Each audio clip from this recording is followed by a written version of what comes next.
এটা আমার বাবু। ওর নাম মিন্টু। আমার একমাত্র ছেলে। অনেক ভদ্র ছেলে। আমার কথার বাহিরে যায় না।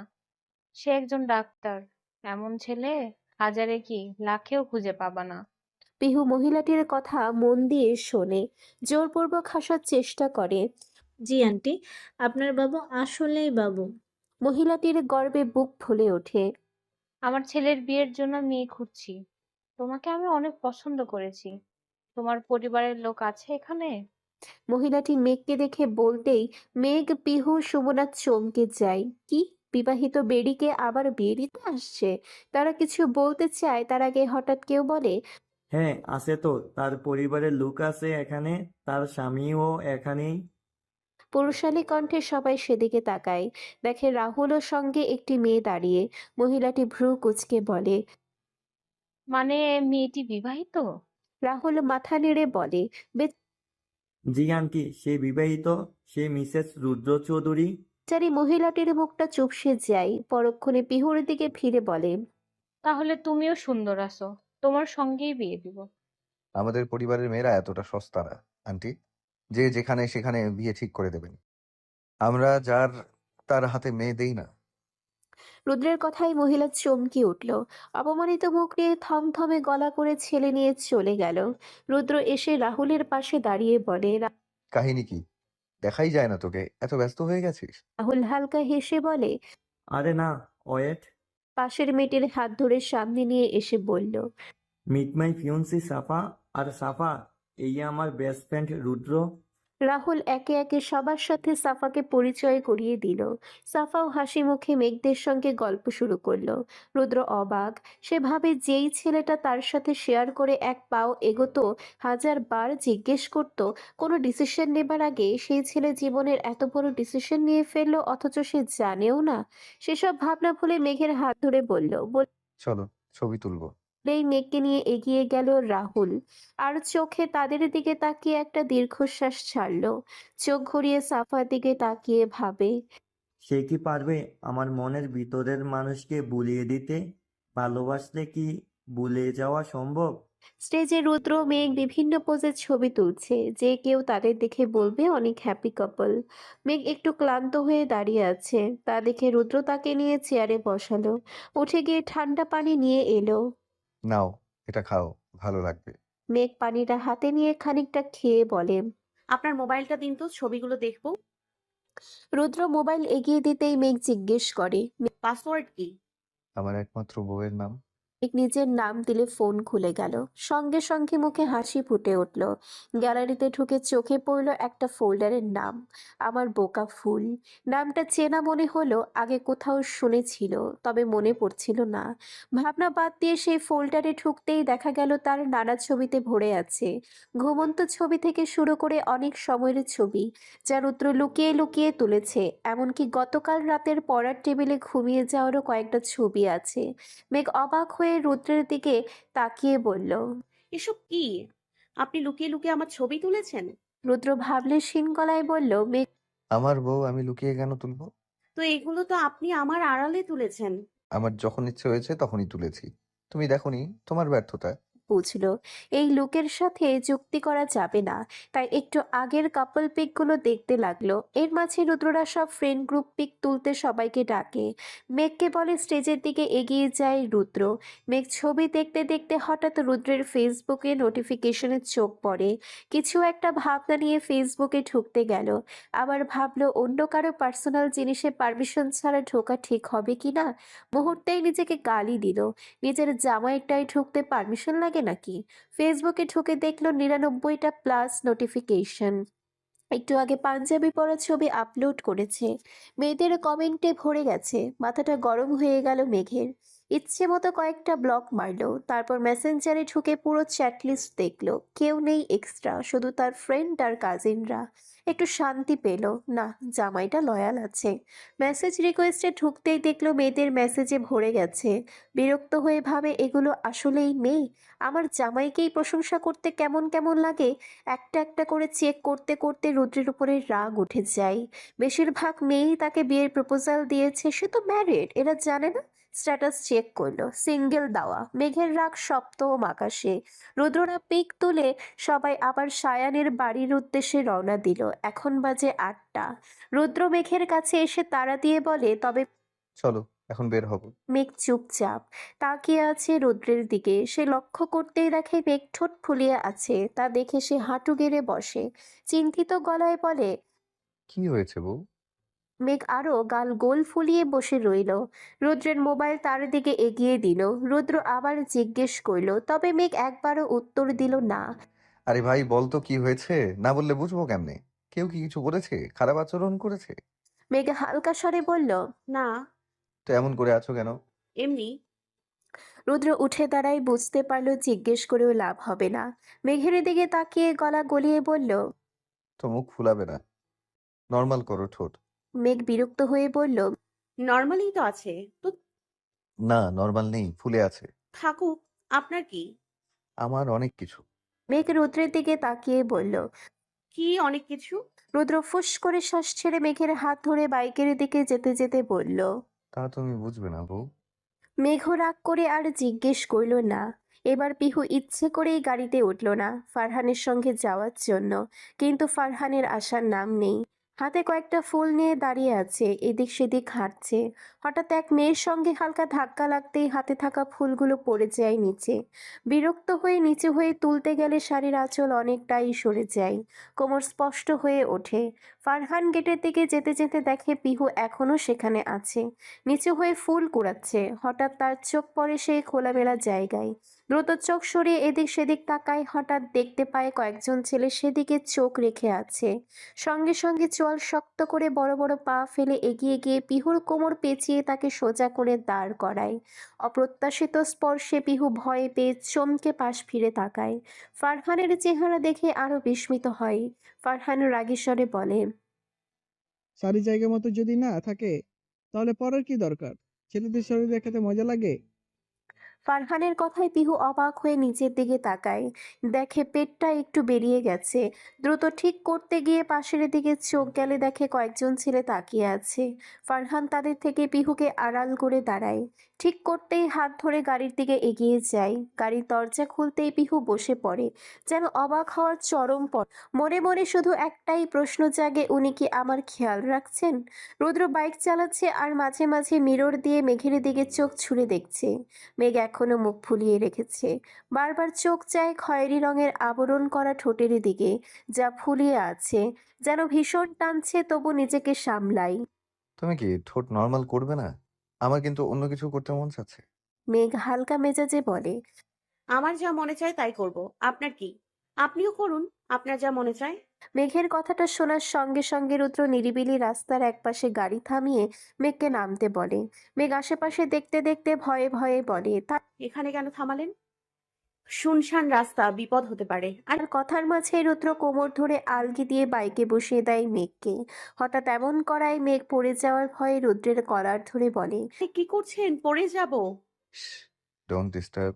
রুদ্রের কথায় চুপ হয়ে যায় মেঘ। তার চোখ বরাবর তাকানোর আগেই রুদ্র হঠাৎ তার অধর জোড়া টেনে নেয়। কি হচ্ছে বুঝতে কয়েক সেকেন্ড সময় লাগে মেঘের। মুহূর্তেই সে মুড়োমুড়ি শুরু করে। এটা দেখে বিরক্ত হয়ে রুদ্র ধমক দেয়। সমস্যা কি? মেঘ ঠোঁটে হাত দিয়ে বলে। আমার লিপস্টিক। আবার দিয়ে নেবে? বলে আবারও টেনে ধরে রুদ্র। এবার মেঘ আর নড়ে না, চুপচাপ হালকা তাল মেলাচ্ছে। কিছুক্ষণ পর রুদ্র তাকে ছেড়ে দেয়। মেঘ মাথা নিচু করে সেভাবেই বসে থাকে। রুদ্র ঠোঁট মুছে শান্ত কণ্ঠে বলে। কি হয়েছে বলবে? আমি কিছু করেছি? মেঘ মাথা উঁচু নিচু করে। তা দেখে রুদ্র এক হাতে মেঘের গাল ধরে আদরের স্বরে বলে। কি করেছি বলো, না বললে বুঝবো কিভাবে? মেঘ মিনমিনিয়ে বলে। আপনি ম্যারিড হয়েও সিঙ্গেল স্ট্যাটাস দিয়ে রেখেছেন। রুদ্রের ভ্রু কুঁচকে যায়। সামান্য এই ব্যাপার? মেঘ রুদ্রের দিকে একবার তাকিয়ে ফের বলে।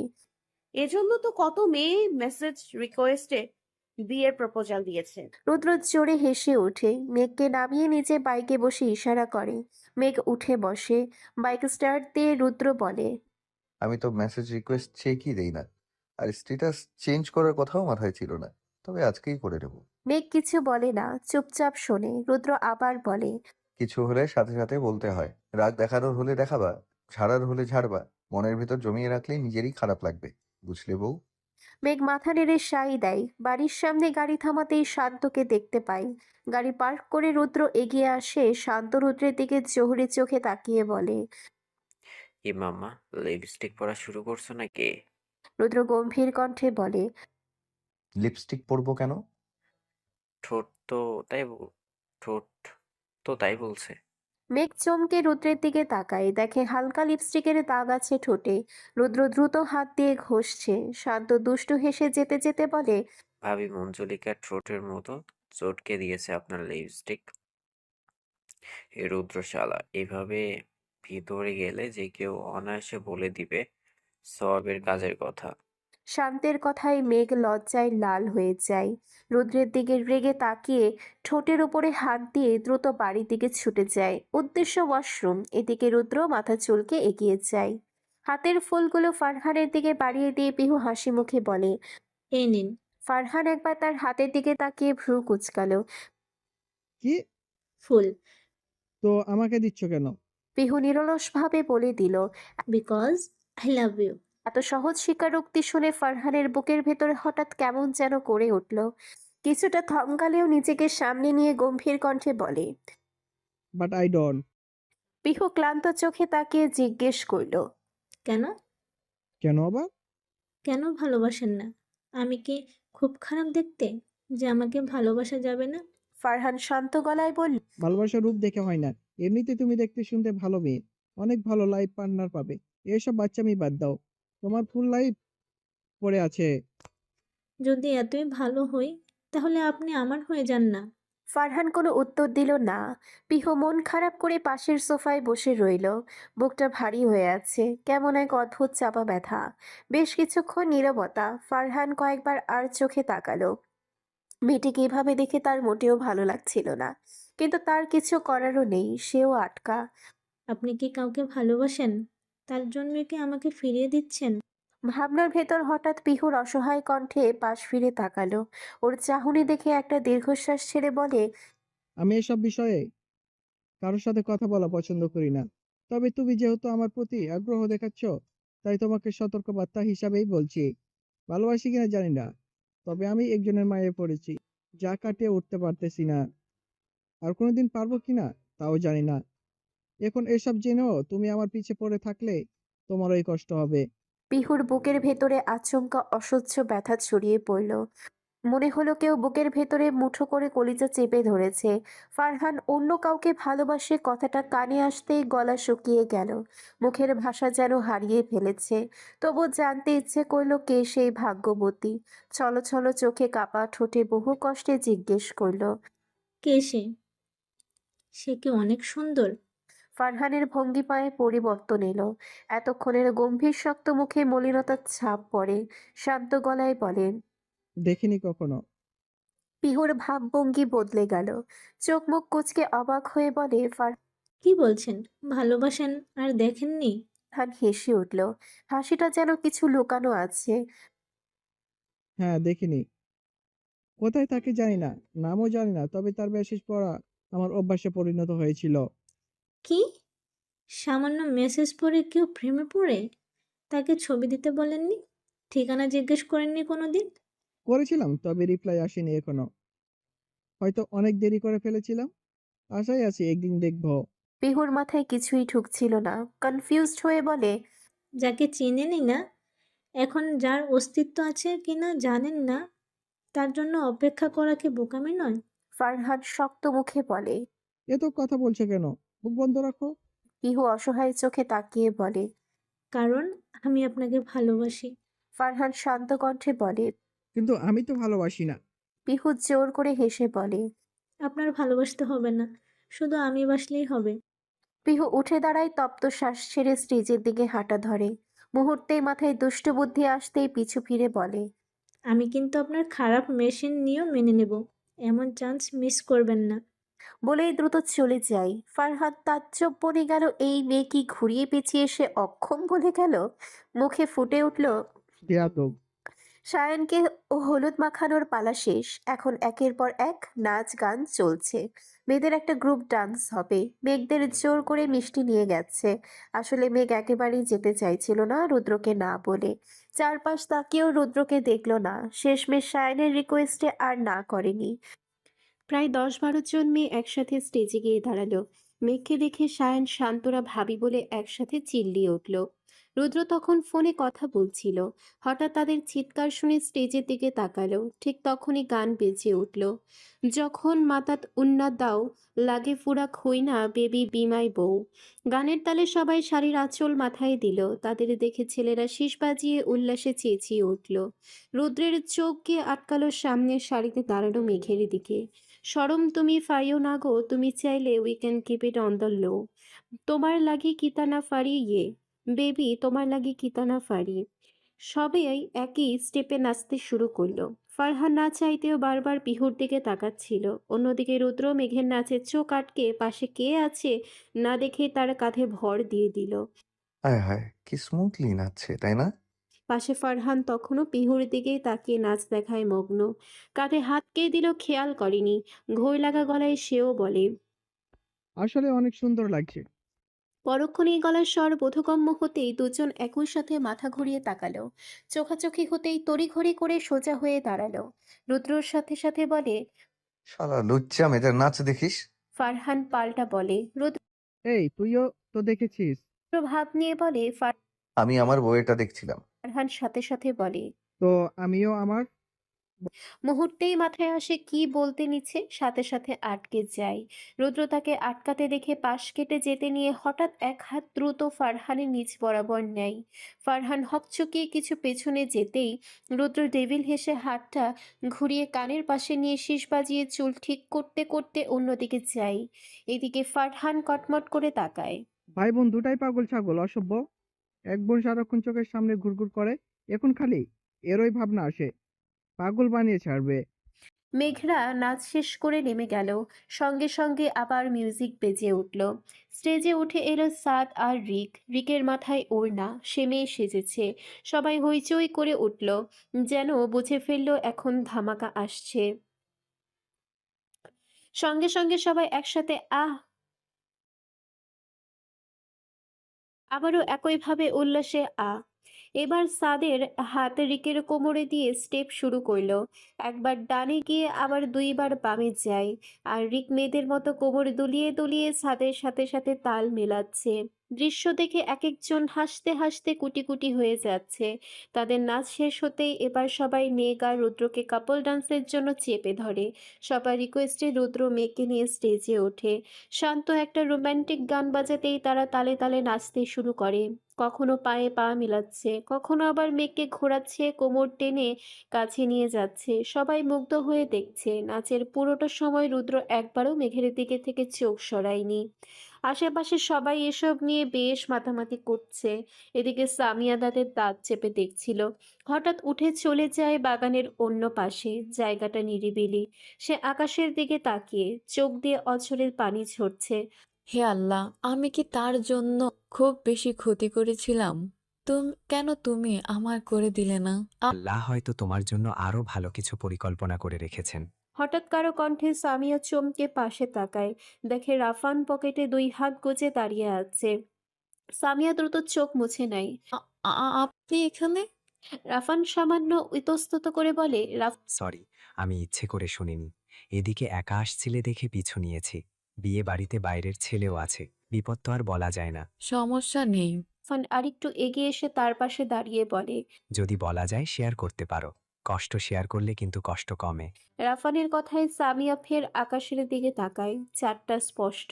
আর রাফানের চোখ সামিয়ার দিকে, চাঁদের আলো সরাসরি যেন তার মুখে এসে পড়েছে। ভীষণ স্নিগ্ধ লাগছে।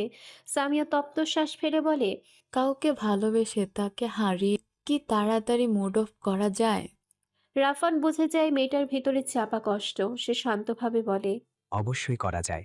তাহলে আমি কেন পারছি না? চেষ্টা করেছো, চেষ্টা করলে সব সম্ভব। সামিয়া তার দিকে তাকিয়ে বলে, করছি তো চেষ্টা, কিন্তু ভুলতেই পারছি না। কিভাবে চেষ্টা করছো? নিজের মনকে বোঝাচ্ছি। রাফান হালকা হেসে বলে, মনকে বোঝাতে গেলে সেই তার কথাই মাথায় আসবে, তখন ভোলার বদলে আরও মনে পড়বে। সামিয়া অসহায় সুরে বলে, তো আমি কি করব?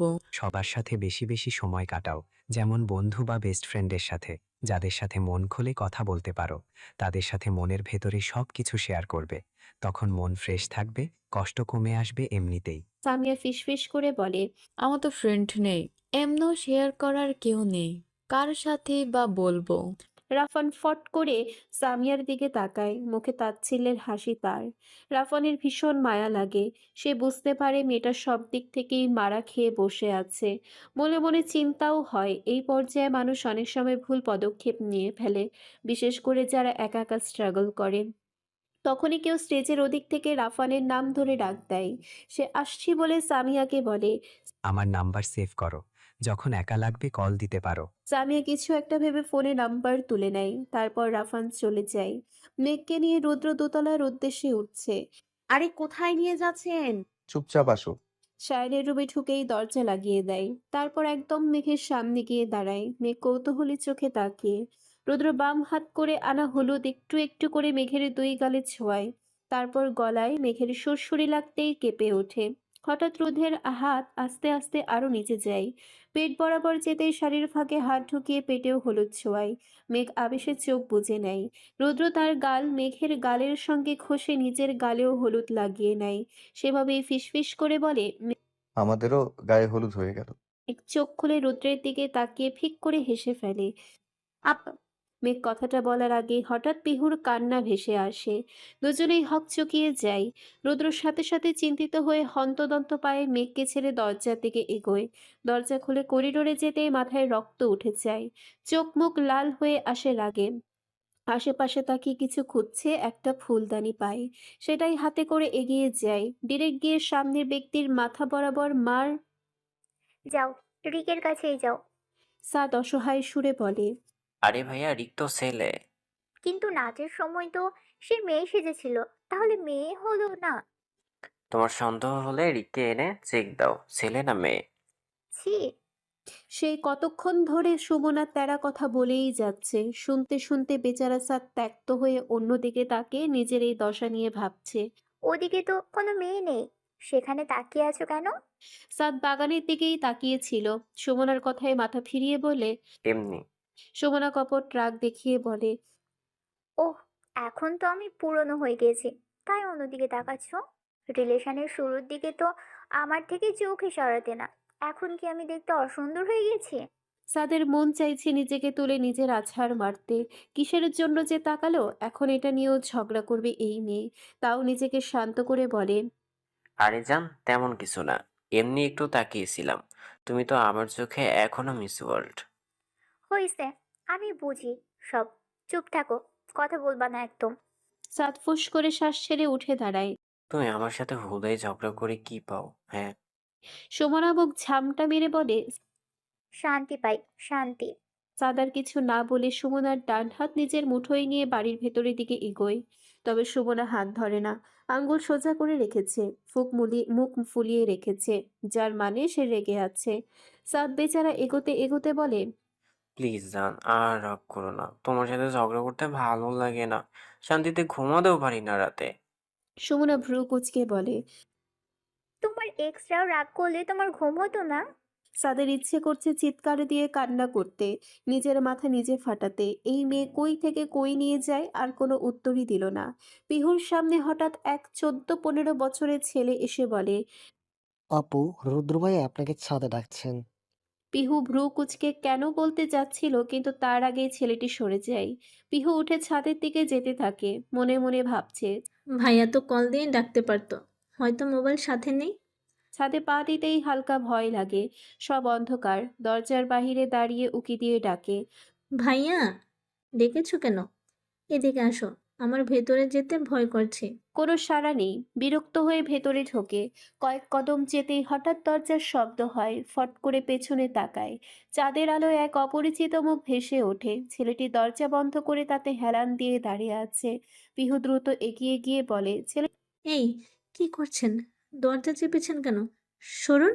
ছেলেটি শান্ত স্বরে বলে, কারণ তোমার সাথে কথা আছে। পিহুর বুক ধুকধক করছে। এখানে সে একা, বিপদ হতে পারে। তো দরজা খুলুন, তারপর কথা বলুন। না, আগে কথা হবে। কয়েকবার বলেও কাজ হয় না। বিরক্ত হয়ে পিহু বলে, তাড়াতাড়ি বলুন, কি বলবেন? হঠাৎ ছেলেটি এগিয়ে আসে, পিহুকে কদম পিছিয়ে যায়। আমার তোমাকে ভালো লেগেছে। I love you. পিহু তৎক্ষণাৎ বলে, দেখুন ভাইয়া, আমি আপনাকে চিনি না, জানিও না, সো চিনে নিবে আস্তে আস্তে। আমার বাপের টাকার অভাব নাই। 2 দিন পর পর গিফট দিব, ঘুরতে নিয়ে যাব, শপিং করাবো। আর কি লাগবে সব দিব। টাকার গরম দেখে বিরক্ত হয়ে পিহু রেগে যায়। ও হ্যালো, টাকা আমার বাপেরও আছে, ভাইয়েরও আছে। আমি এত নিচু না যে গিফট নেওয়ার আশে প্রেম করব। আর শোনেন, আমি আপনাকে পছন্দ করি না, আমার থেকে দূরে থাকবেন। বলেই পাশ কাটিয়ে দরজার দিকে যেতে নেয়, কিন্তু পিহুর কথায় ছেলেটি রেগে গিয়ে হাত ধরে টেনে থামায়। মেজাজ দেখাচ্ছিস? বুঝেছি তুই ভালো কথার মেয়ে না। বলেই পিহুকে জোরে টেনে কাছে আনে। পিহু ছটফট করলেও ছাড়াতে পারে না। মেয়ে হয়ে একটা ছেলের সাথে শক্তি কি কুলায়? চিৎকার করে লাভ নেই ভেবে বুদ্ধি খাটায়। হঠাৎ শান্ত হয়ে যায়। ছেলেটি হাসে। বোধহয় এতক্ষণ শক্তি অপচয় করলে আমার হাত থেকে। আহ কথা শেষ হওয়ার আগেই পিহু সোজা তার নিচের জায়গা মতো লাথি মারে। ছেলেটি চিৎকার করে জায়গাটা চেপে ধরে। সুযোগ বুঝে পিহু ঘুরে দৌড় দেয়, কিন্তু মাঝপথে পেছন থেকে ধাক্কা খেয়ে পিহু উল্টে গিয়ে দরজায় ধাক্কা খেয়ে মাটিতে পড়ে যায়। 2 হাঁটুতে তীব্র ব্যথা, হাতেও লেগেছে, কপালে এক পাশে কেটে গেছে। তাও কোনো মতে উঠে বাঁচার চেষ্টা করে, কিন্তু ছেলেটি এসে চুলের মুঠি ধরে দরজার সাথে চেপে ধরে। ব্যথায় আর নড়াচড়া করতে পারে না। কেঁদে চিৎকার করে ওঠে, তবে কেউ শোনে না সাউন্ড বক্সের শব্দে। এদিকে ছেলেটি তার আঁচলে হাত দিয়ে বলে, তোকে ভালো অফার দিয়েছিলাম, রাজি হলি না, রাগ তুলে দিলি। বলেই আঁচল একটানে খুলে ফেলে। সাথে পিনও উঠে গিয়ে ঘাড়ে লাগে, কেটে যায় সে জায়গা।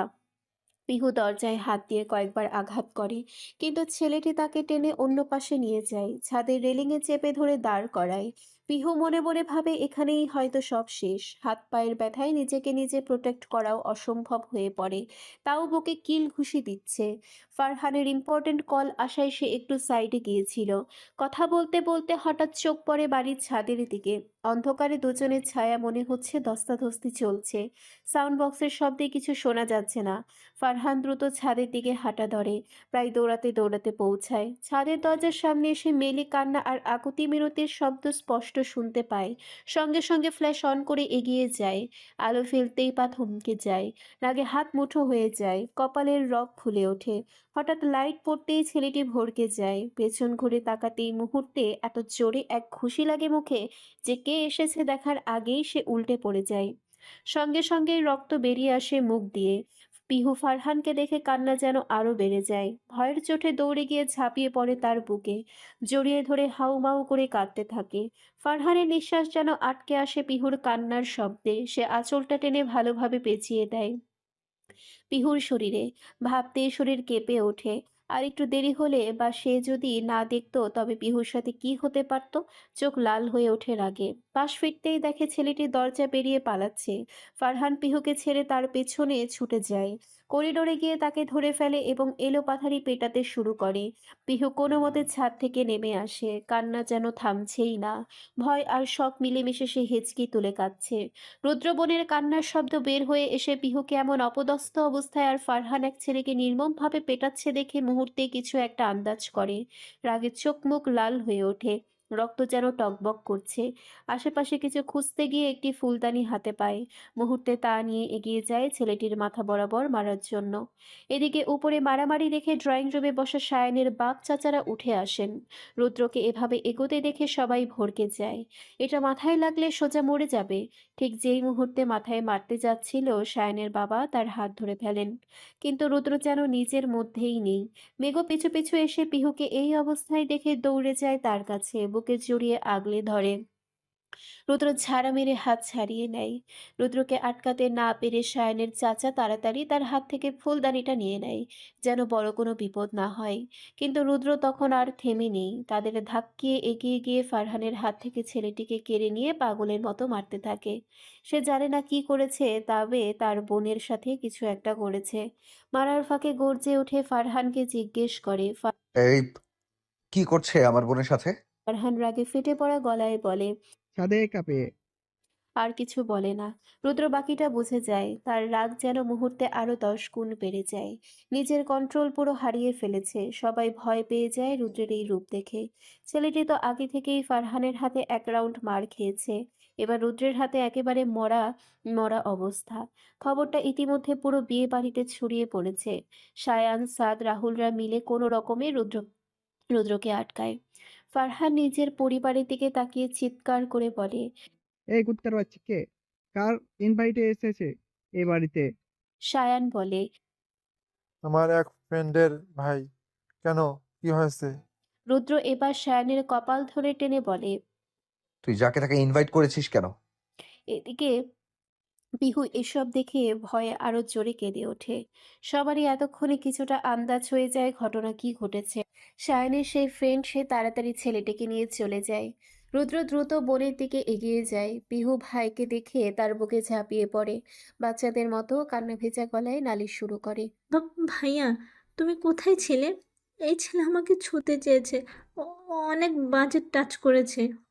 বাকিটা আর বলতে পারে না, ফুপিয়ে কাঁদতে থাকে। রুদ্রের চোখেও পানি, বুকটা দুমড়ে মুচড়ে যাচ্ছে, যেন কেউ তার কলিজায় হাত দিয়েছে। ছোট থেকে সে বোনকে আগলে রেখেছে, কারো ছায়াও পড়তে দেয়নি। আর আজ কাপা গলায় রুদ্র বলে।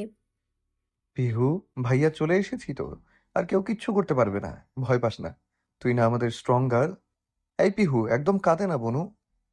পিহুর কান্না দেখে মেঘ সামিরাও কেঁদে ওঠে। উপস্থিত সবার চোখেই ছলছলে।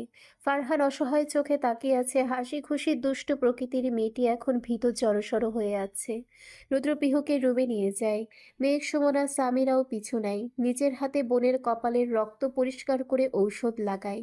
তারপর মেঘদের উদ্দেশ্যে বলে। পিহুকে চেঞ্জ করিয়ে দেখো, আর কোথাও লেগেছে কিনা। সে বেরিয়ে যেতেই মেঘ দরজা লাগিয়ে দেয়। ফারহানের মা এসে এর মধ্যে পিহুকে খাইয়ে দেয়। যদিও খেতে চাচ্ছিল না, তবে উনি বুঝিয়ে শুনিয়ে খাওয়ায়। রুদ্র ছাদের এক কোণায় দাঁড়িয়ে আছে, পকেটে 2 হাত। আকাশের দিকে তাকিয়ে বুকটা এখনো ধড়ফড় করছে। নিজের উপরই রাগ লাগছে, সে তার বোনকে আগলে রাখতে পারেনি। বারবার সে কথাটাই মাথায় ঘুরছে। হঠাৎ পাশে কারো উপস্থিতি টের পেয়ে তাকিয়ে দেখে ফারহান দাঁড়িয়ে। সে রেলিংয়ে হেলান দিয়ে দাঁড়ায়। রুদ্র অন্যদিকে ফিরে। ফারহান শান্ত স্বরে বলে। প্রথমে না জেনে মারা শুরু করেছিলি কেন? রুদ্র ভাবলেশহীন গলায় উত্তর দেয়। তুই কারণ ছাড়া মারবি না, আর আমার বোন কাঁদছিল। ফারহান কিছুক্ষণ চুপচাপ রুদ্রের দিকে তাকিয়ে থাকে। এখনো আগের মতোই ভরসা আছে, তবে তারপর একটা দীর্ঘশ্বাস ফেলে। কয়েক সেকেন্ড নীরবতার পর রুদ্র নরম স্বরে বলে। ধন্যবাদ। ফারহান হালকা হেসে রুদ্রের ঘাড়ে একটা চাপড় মেরে যেতে যেতে বলে। তোর মুখ থেকে ভালো কথা শুনলে মনে হয় সাপ বিষ ছেড়েছে। রুদ্র ঠান্ডা গলায় বলে। ভুলেই গেছিলাম, কুত্তার পেটে ঘি হজম হয় না। সেই রাতেই রুদ্র চলে যেতে চেয়েছিল, কিন্তু শায়ানের পরিবারের লোকেরা আটকায়। শায়ানের বাবা রুদ্রকে বুঝিয়ে বলে। দেখো বাবা, আমাদের বাড়িতে এত বড় ঘটনা ঘটে গেল, এর জন্য অত্যন্ত দুঃখিত। যদি সেই ছেলে আমাদের বাড়ির ছেলে হতো, তখন আমরা অপরাধবোধে আটকাতাম না, কিন্তু সে বাইরের ছেলে। এভাবে যেও না, বিয়েটা শেষ করেই যেও। শায়ানও অনেক রিকোয়েস্ট করে। শেষমেশ রুদ্র রাজি হয়ে চিন্তা করে তাদের তো দোষ নেই। সে রাতে মেঘ, সামিয়া আর সুমনা তিনজনই পিহুর সঙ্গে ছিল। তাকে স্বাভাবিক করতে, ভয় কমাতে তারা আপ্রাণ চেষ্টা করেছে। তবু পিহুর ভঙ্গি বদলাচ্ছে না দেখে সুমনা একটা বুদ্ধি আটে। সে অনুযায়ী মুরগির সাউন্ড বাজায় মোবাইলে। মেঘ, সুমনা আর সামিয়া তিনজন মুরগির ডান্স শুরু করে। এক হাত মাথায়, এক হাত কোমরে, একেবারে ডানে নিচু হয়ে হাঁটে, তো একবার বামে। পিহু তাদের নাচ দেখে হেসে ওঠে। তার হাসি দেখে মেঘরাও খুশি হলো। সে রাত তাদের হাসি ঠাট্টায় পার হয়ে গেল। পিহু কিছুটা নর্মাল হয়। এর মধ্যে সামিয়ার সঙ্গে মেঘের বন্ডিংও কিছুটা ভালো হলো। পরের দিন সকাল 8টায় সবাই নাস্তার জন্য নিচে নামে।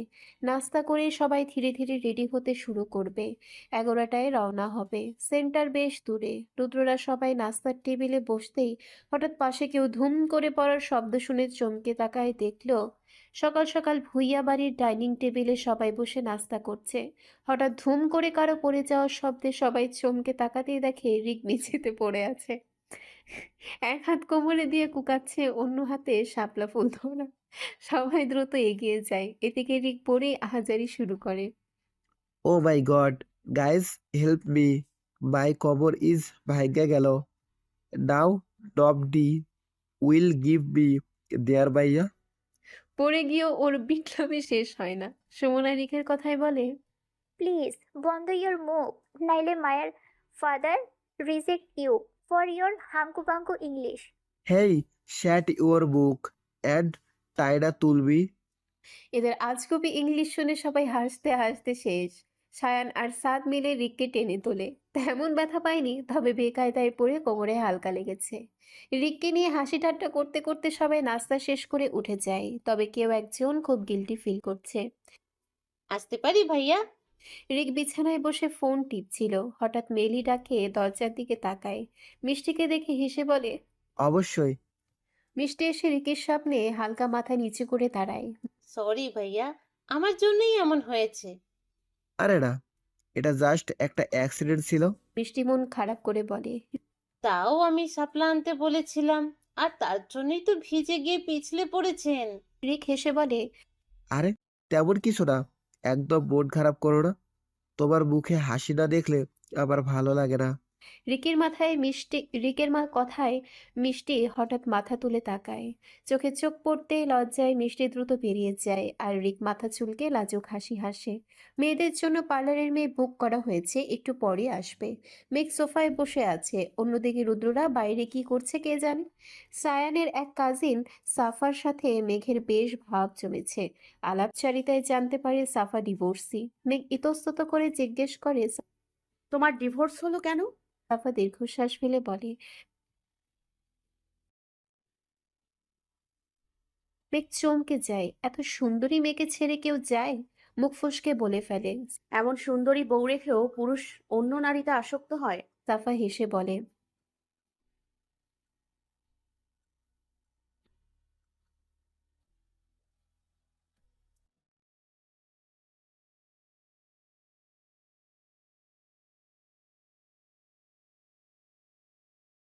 কারো ডাক আশায় সাফা উঠে যায়। মেঘের মাথায় কিন্তু অন্য চিন্তা ঘুরছে। সে উঠে তাদের জন্য বরাদ্দ রুমে গিয়ে আয়নার সামনে দাঁড়িয়ে নিজেকে খুঁটিয়ে দেখে। নিজেকে ফিকে লাগছে। নাক একদম খাড়া না, চোখ বড় বড়, গালে মাংস জমে আছে।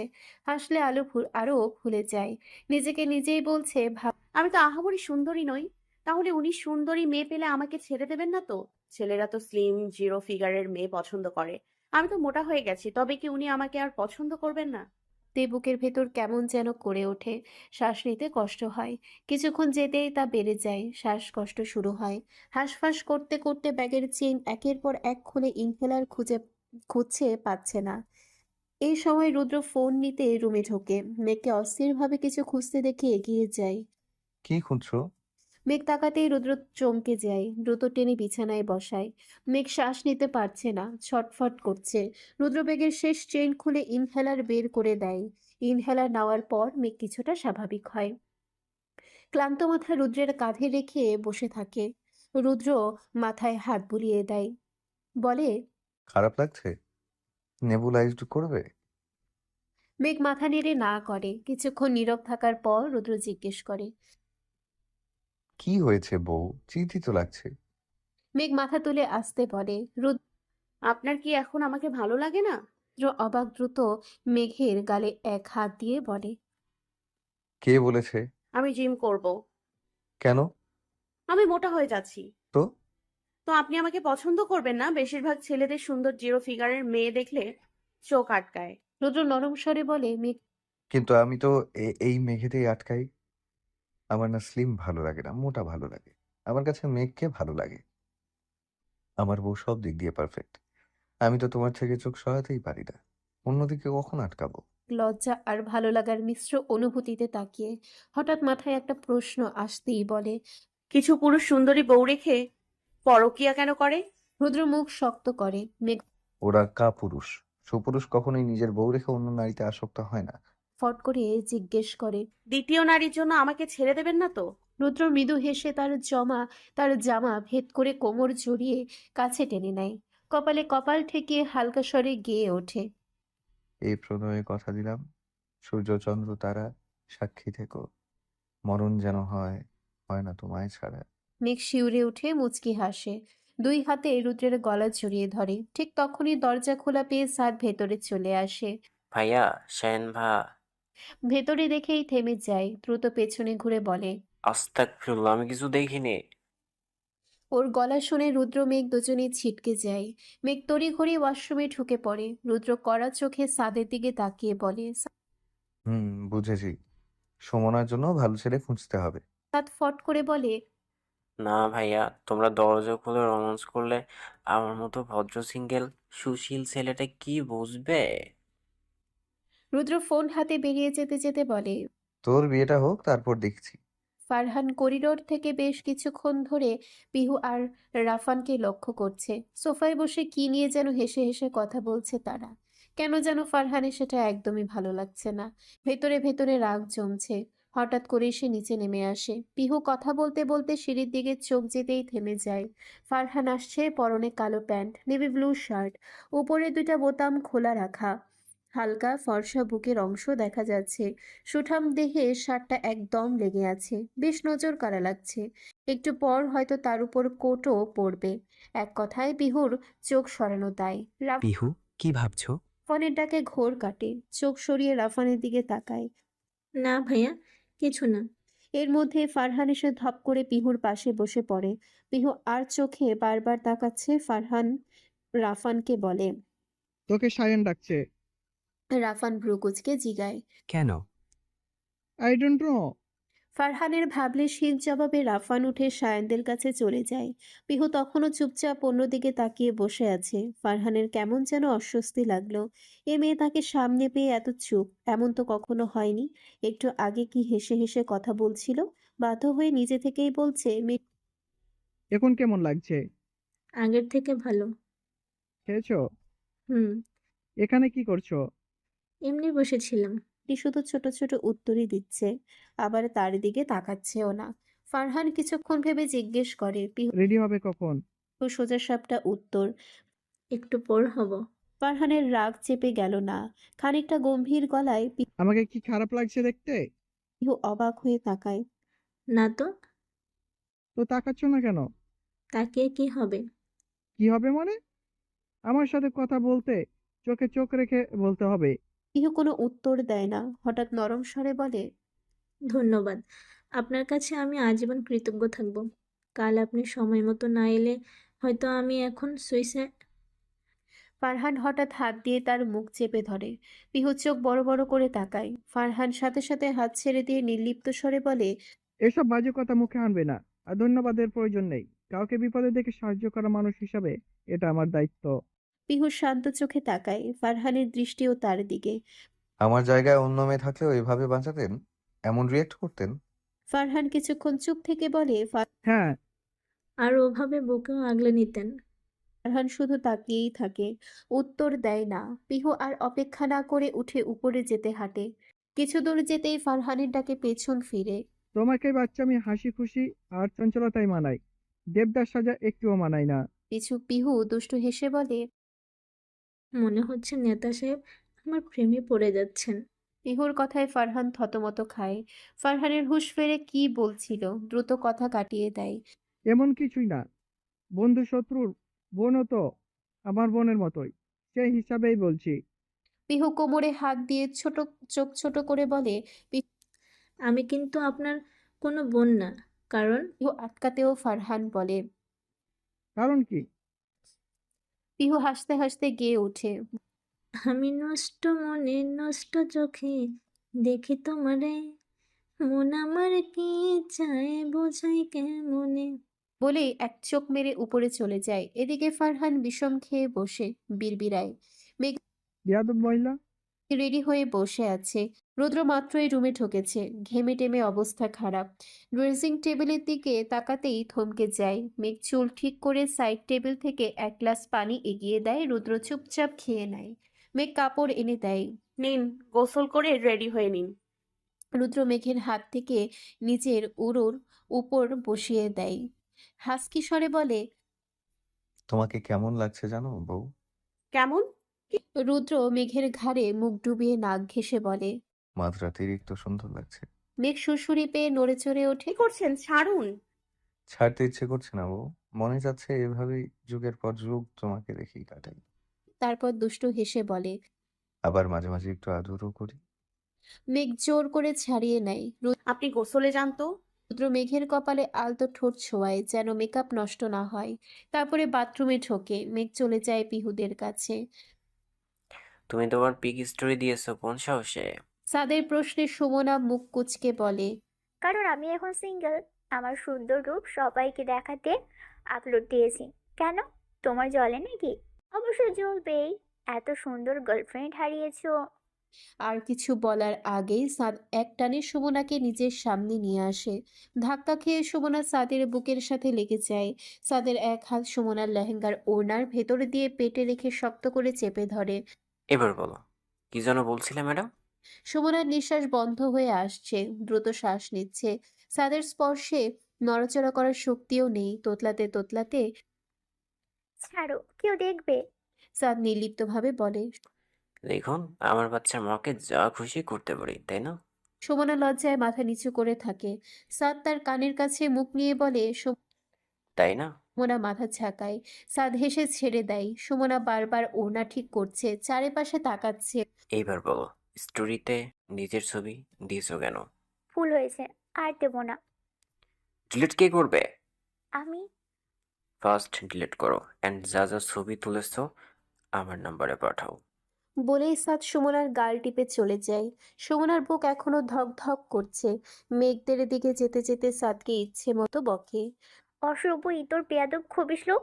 রুদ্র তার মোজা না পেয়ে মেঘকে ডাকতে ডাকতে মেয়েদের রুমের সামনে চলে আসে। মেঘ, রুদ্রের ডাক শুনে মেঘসহ বাকি মেয়েরাও তাকায়। তার পরনে কালো প্যান্ট, গায়ে সাদা শার্ট, যা একেবারে বডি ফিট হয়ে আছে। ফলে জিমে গড়া শরীর স্পষ্ট, আর উপরের কয়েকটা বোতাম খোলা। ফাঁক দিয়ে বুকের অংশ দৃশ্যমান। মেঘ রুদ্রকে দেখেই চারপাশে তাকায়, দেখে অনেক অপরিচিত মেয়েই তাকে চোখ গিলে খাচ্ছে। তাতে মেঘের ভীষণ রাগ হয়। দ্রুত এগিয়ে গিয়ে রুদ্রের হাত ধরে তাদের ঘরের দিকে টেনে নিয়ে যায়। রুদ্র অবাক হয়ে বউয়ের কার্যক্রম দেখছে। এমন হন্তদন্ত করে টেনে আনছে কেন? রুমে ঢুকেই মেঘ রুদ্রকে এক ঝাড়ি দেয়। আপনার কি কোনো কাণ্ডজ্ঞান নেই? এইভাবে ওদের সামনে গিয়েছিলেন কেন? রুদ্র ভ্রু কুঁচকে বলে। মেঘ কেন? আমায় খারাপ লাগছে নাকি? রুদ্রের বোতাম লাগাতে লাগাতে রাগী গলায় বলে। হ্যাঁ, জঘন্য লাগছে। আর এইভাবে বের হবেন না। রুদ্র হেসে কোট পরে নেয়। মেঘ তার মোজা খুঁজে দিয়ে নিচে চলে আসে। কিছুক্ষণ পর রুদ্র নামে, সাথে সাদ। বোনের দিকে তাকিয়ে দেখে পিহুকেও ভীষণ মিষ্টি লাগছে। এগিয়ে গিয়ে মাথায় হাত বুলিয়ে জিজ্ঞেস করে। খারাপ লাগছে না তো? পিহু হেসে মাথা নেড়ে না বোঝায়। রুদ্র আবার বলে।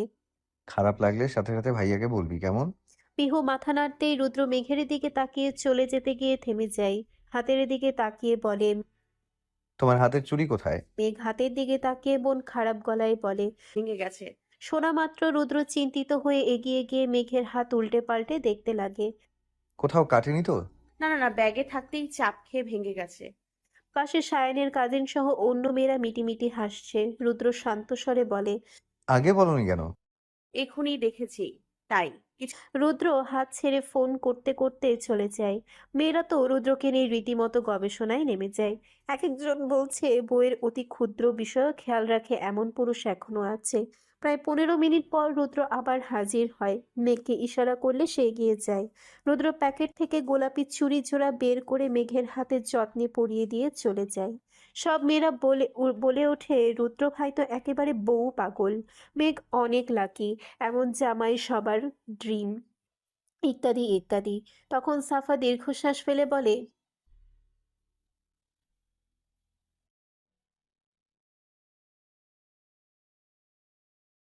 মেঘ মুচকি হাসে। পিহু উঠে বলে। এই, সবাই মাশাল্লাহ বলো, না হলে আমার ভাই ভাবির সংসারে নজর লাগবে। সবাই যে যার গাড়িতে উঠে পড়ে। রুদ্র ফারহানদের জন্য আলাদা গাড়ির ব্যবস্থা করেছে সিকিউরিটি সহ। যেহেতু রাস্তা অনেক দূর, তাই রিস্ক নিতে চায় না। রুদ্র, মেঘ, পিহু ও ফারহান একই গাড়িতে যাবে। সাথে আরেকটি গাড়িতে পুলিশের সিকিউরিটি থাকবে। একজন পুলিশ এসে তাদের জন্য সামনের দরজা খুলে দেয়। তবে রুদ্র ও ফারহান পেছনের দরজা খোলে।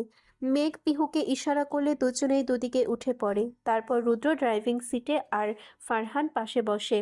প্রায় 1 ঘন্টা যাওয়ার পর একটা মসজিদের সামনে গাড়ি থামে।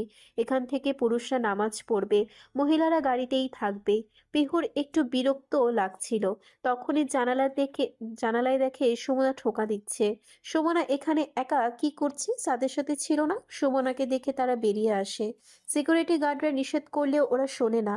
চারপাশে গ্রামীণ পরিবেশ, দুই পাশে মাঠ, মাঝে রাস্তা। নামতেই তারা ছবি তুলতে শুরু করে। রুদ্রের নামাজ শেষ হলে বের হয়। তখন মেঘ রাস্তার মাঝ বরাবর দাঁড়িয়ে। কিছুটা দূরে পিহু মোবাইলের ছবি দেখছে আর সুমনা সাইড থেকে ছবি তুলছে মেঘের। আশেপাশে গাড়ি নেই ভেবে নিশ্চিন্ত। ছবি তুলতে এতটাই মগ্ন যে ফুল স্পিডে আসা বিশাল ট্রাকটি টেরই পায়নি। পিহু শব্দে মাথা তুলে মেঘের পেছনে তাকিয়ে দেখে ধেয়ে আসছে ট্রাক। সে চিৎকার করে ওঠে। মেঘ! চিৎকার শুনে রুদ্র চমকে তাকায়, সাথে সাথে ডেকে ওঠে মেঘের নাম ধরে। মেঘ, সাইডে যাও। বলতে বলতেই দৌড় দেয়। এদিকে মেঘ যেন আটকে আছে। পিহু দৌড়ে গিয়ে মেঘকে ধাক্কা মেরে সাইডে সরিয়ে আনে। দুজনেই পড়তে যাচ্ছিল, রুদ্র কোনো রকম ধরে ফেলে। ফারহান দ্রুত পুলিশকে জিজ্ঞেস করে, এই রাস্তায় ট্রাক আসবে কই থেকে? এখানে তো ট্রাক চলাচল বন্ধ ছিল। রুদ্রের ভেতর কাঁপছে, এক হাতে মেঘকে জড়িয়ে রেখেছে। পুলিশ জানায়, রুদ্র জি স্যার, এর রাস্তায় ট্রাক নিষিদ্ধ, হাইওয়ে দিয়ে যাওয়ার কথা। নিশ্চয়ই কেউ ইচ্ছে করে পাঠিয়েছে। গম্ভীর মুখে বলে। এই গাড়ির সব ডিটেলস আজকের মধ্যে বের করবেন। সবাই আবার গাড়ি করে রওনা দেয়। রুদ্রকে চুপ দেখে মেঘ আমতা আমতা করে বলে। বলছেন না যে? রুদ্র শান্ত কণ্ঠে বলে। সে কথা শোনে না, তাকে কিছু বলেও লাভ নেই। শব্দের অপচয় ছাড়া কিছুই না। বুঝতে পারে রুদ্র রেগে আছে। কিছুক্ষণের মধ্যেই তারা সেন্টারে পৌঁছে যায়। মেয়ের পক্ষে লোকেরা গেট নিয়ে ঝগড়া করছে। ভিড় জমেছে। তা দেখে রুদ্র মেঘদের নিয়ে অন্য গেট দিয়ে ঢুকে পড়ে। মেঘরা স্টেজের সামনেই একপাশে বসে আছে। সামনে সবাই বইয়ের সাথে ছবি তুলছে। অনেকে খেতে বসেছে, ওরা ওগুলোই দেখছে। আর আশেপাশে এত সুন্দর সুন্দর মেয়ে, তাই সুমনা সাদকে শক্ত করে নিজের পাশে বসিয়ে রেখেছে। সাদ ফিসফিস করে বলে, আরে ভাই, আমি মেয়ে নাকি এক জায়গায় বসে থাকবো? একটু যাই ওইদিকে, ছেলেরা বসে আছে। সুমনার চোখ রাঙিয়ে বলে, দরকার হলে আমার এক্সরে বিশ্বাস করব, তাও তোমাকে না। কালকের দিনের মতো আবার কেউ এসে গলায় ঝুলে যাক। নো, নেভার, কবি নেই। সাদ কানে হাত দিয়ে অসহায় গলায় বলে। আচ্ছা আচ্ছা, যাচ্ছি না। এদিকে মেঘ রুদ্রকে খুঁজছে। এমনি রেগে আছে সে, আবার এখন মেঘেরও ভালো লাগছে না। তাই একটু উঠে সামনে খুঁজতে যায়। কিছু দূর যেতেই রুদ্রকে দেখতে পায়, কয়েকজন লোকের সাথে কথা বলছে। মেঘ সেদিকেই এগিয়ে যায়। হঠাৎ এক ছেলে তার পথ আটকে দিয়ে বলে। মেঘ হাই।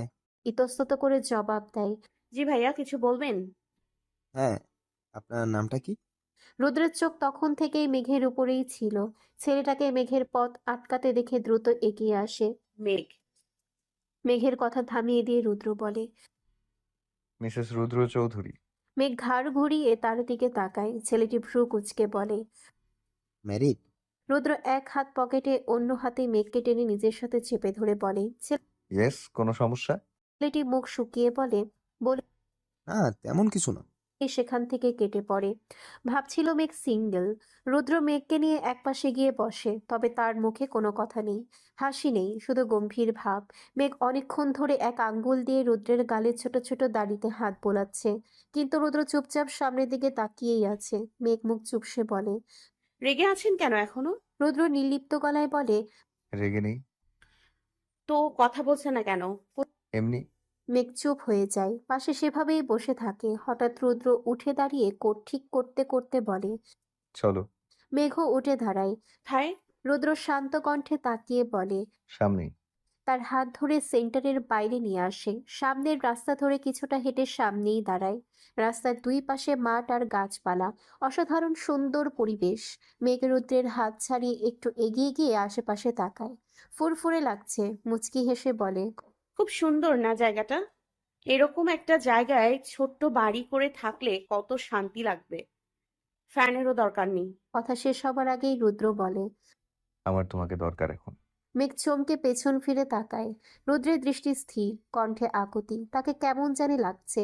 মেঘ এগিয়ে এসে নরম সুরে জিজ্ঞেস করে। কি হয়েছে আপনার?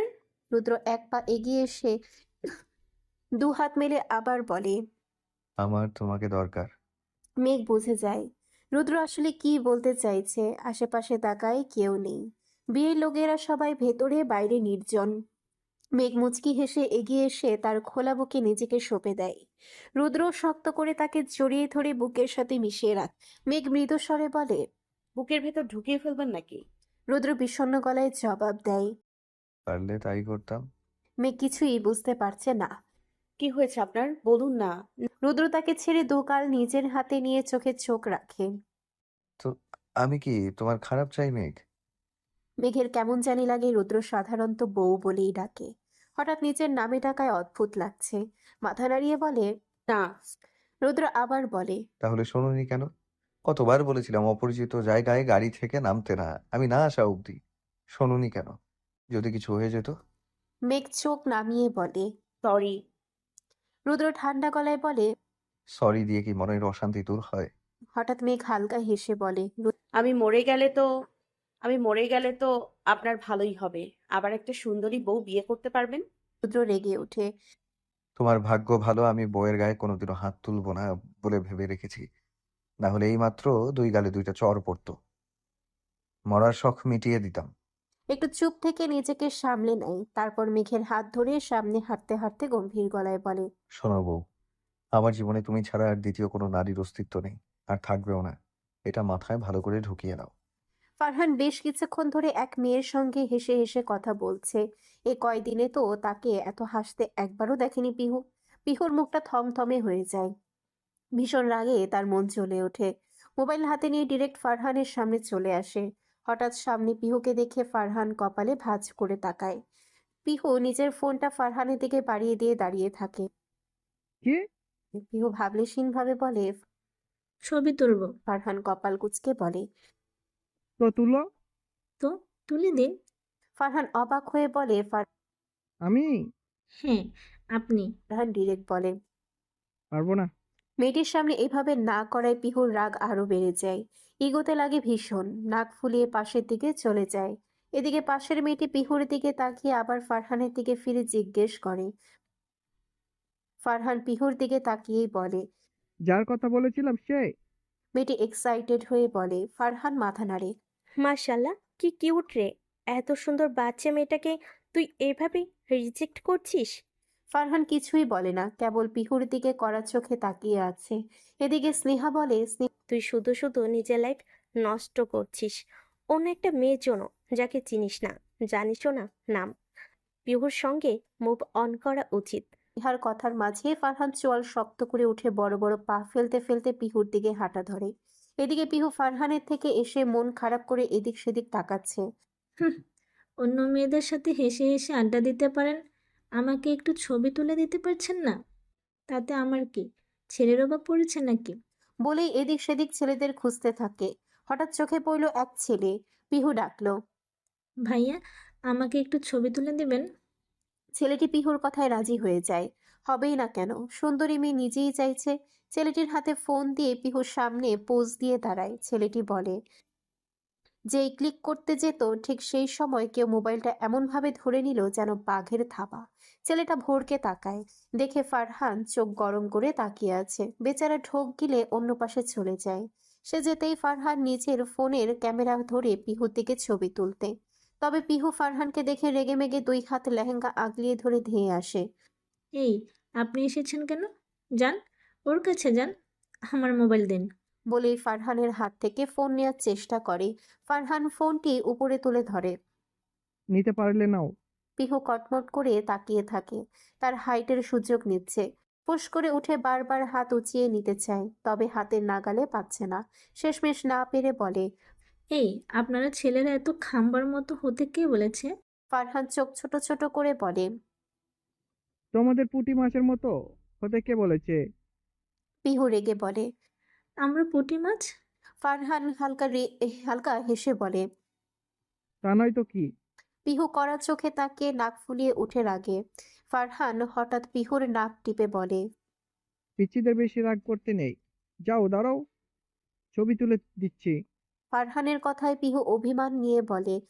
লাগবে না, আপনি যান, আমি অন্য কাউকে দিয়ে তুলিয়ে নিই। তারপর তখনের ছেলেটাকে দেখিয়ে বলে। ওই ভাইয়াটা তুলে দিই। ফারহান এক ধমক দিয়ে ওঠে, পিহু সঙ্গে সঙ্গে কেঁপে ওঠে। চুপচাপ দাঁড়াও। পিহু এই প্রথম ফারহানের ধমক খেয়েছে, ভয় কিছুটা চুপসে দাঁড়ায়। ফারহান কয়েকটা ছবি তুলে দেয়, একই জায়গায় তুলছে দেখে পিহু আশফাশ করছে, তবে ভয়ে বলছেও না। ফারহান শান্ত কণ্ঠে বলে, সাথে অন্য কোথাও তুলবে? সাথে পিহু মাথা নেড়ে সম্মতি জানায়। ফারহান চলো বলতেই পিহু হাঁটা ধরে সেন্টারের বাহিরে। সেখানে সুন্দর জায়গা আছে। এদিকে স্নেহা বেশ কিছুক্ষণ ধরে ফারহানের কার্যক্রম লক্ষ্য করছিল, হেসে বলে, ব্যাটা যতই বলো ওই মেয়ের জন্য অপেক্ষায় আছো, তবে প্রেমে তো পড়েছো এই মেয়েটারই।